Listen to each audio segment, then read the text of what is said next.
You will own nothing and be happy. This is a quote from the World Economic Forum in 2016.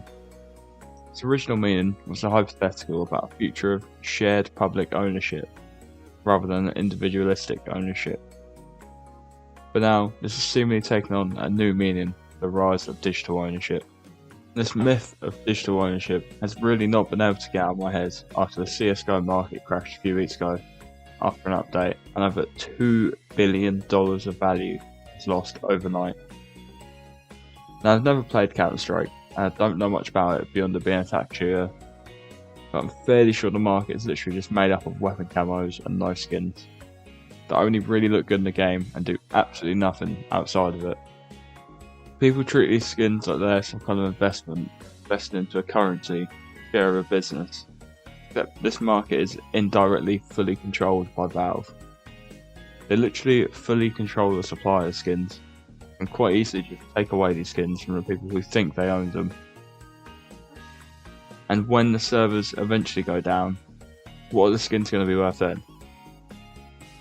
In this case, Valve just made a small change to how their skins work in an update, making it slightly easier to get the rarer skins, and basically recreated the 2008 financial crisis, but for people who call themselves unemployed grinders. This story's gotten so big that even Forbes has written articles about this.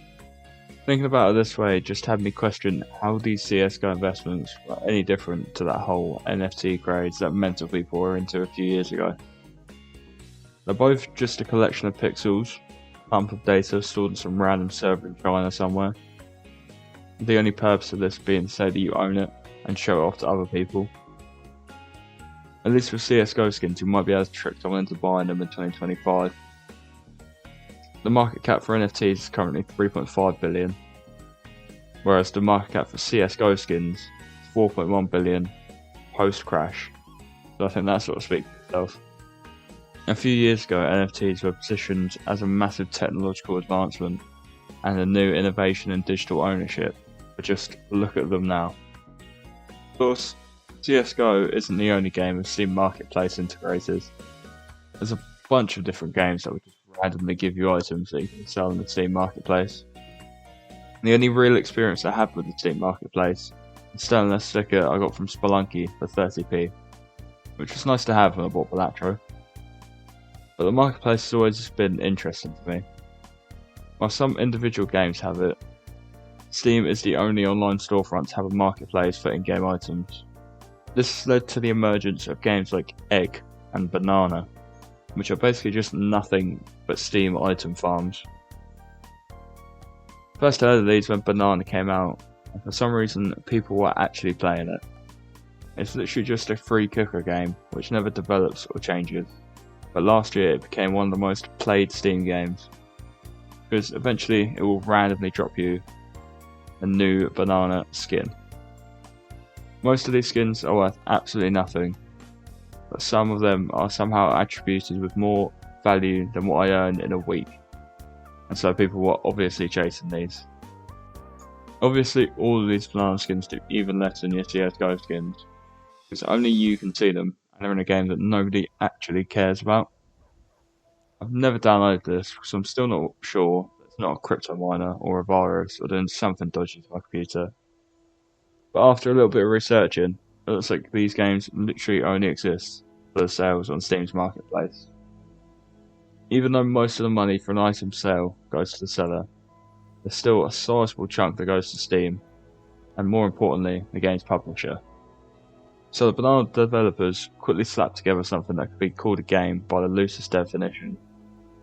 Make a bunch of items with random drops, create some false rarity for a few which makes them ridiculously expensive and valuable to stupid people who just love to collect things, and then let the market make you money.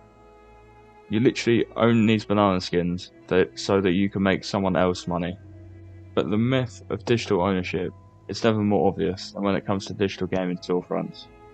We've already seen how fickle in-game items can be with the whole CSGO crash, but something slightly less obvious is the nature of digital games as a whole. Look, I love digital games for how convenient they are, especially for handheld consoles, and how you can sometimes get some great discounts. Like the other day I picked up Monster Hunter Rise with all of its DLCs and expansions for just £15. But when you purchase a game on any of these digital markets, be it Nintendo eShop, Marketplace, Steam, you don't actually own a game. You are simply purchasing a license to play it. The publishers or storefront can stop you from playing this game whenever they want. Just take away your ability to download the game whenever they feel like it. Like, think about that Nintendo Super Mario 35 game. I know it was a free-to-play, always online thing, but that whole game was built around this digital scarcity.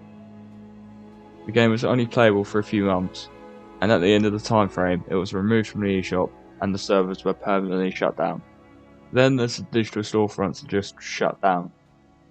The PSP and PS3 shops, 3DS eShop, you probably lumped the Google Stadia shop in there as well, but who cares about that? These stores have now just gone offline. Anything purchased through these stores can't be downloaded again, so all the DLC and digital games purchased through these have basically just been taken away from you. Unless you have something stored in your console, you can no longer access it. I feel like people really aren't aware that you do not actually own any of these digital games. Blizzard even has a section in its terms and conditions so that they can revoke your license to play any of their games if they deem you in violation of their terms of use. Basically, they can make your game unplayable for any reason they feel. In the terms and conditions, they include the examples of using exploits and even hosting esports tournaments without getting Blizzard's permission prior. Recently, a high-up Ubisoft executive said that gamers need to be comfortable with not owning their games so that subscriptions take off, which clearly shows that publishers want the industry to go in an all-digital direction, mainly focusing on subscriptions to play digital games, consumers not actually owning anything. The most popular game subscription service is gamepass, because it has a massive library of games and occasionally gives you a few bonuses and discounts. But Game Pass is going to fall off very soon. Next week, the price of Game Pass is going up from £15 a month to £23 a month. A 50% price increase for absolutely no reason. £276 a year now for Game Pass. Most of the games with Game Pass are under the price of a monthly subscription, to the point where Game Pass is not even going to be worth owning unless you are playing every game using every other subscription it grants you, which would take, quite frankly, ungodly amount of time. The games industry is pushing us towards this direction of literally owning nothing and being happy through the use of subscription services like Game Pass and PlayStation Plus, while simultaneously making these subscriptions into much worse offers than they were before. Completely following the path that TV and film have already laid out before, with all of your favourite TV shows and films being spread out between 10 different, increasingly expensive and worsening subscription-based services.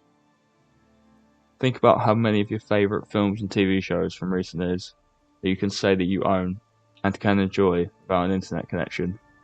Games moving in that same direction fast. On that depressing note, subscribe to the channel, maybe watch another video or follow me on Twitch if you enjoyed.